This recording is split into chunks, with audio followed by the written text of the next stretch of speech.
سيوف ايش فيها اذا يطم بواحده ويحجب بواحده؟ عجيبه مستشهد حسين الاسر وعلى حقته. لا والله طيب. خلنا قايل لا بعد روح يا اهلين وسهلا ومرحبا.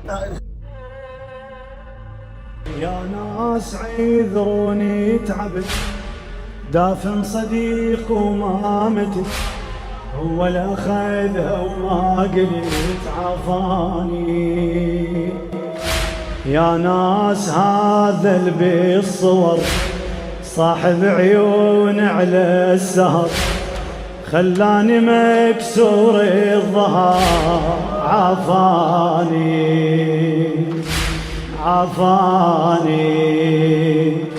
ديرتنا قلبي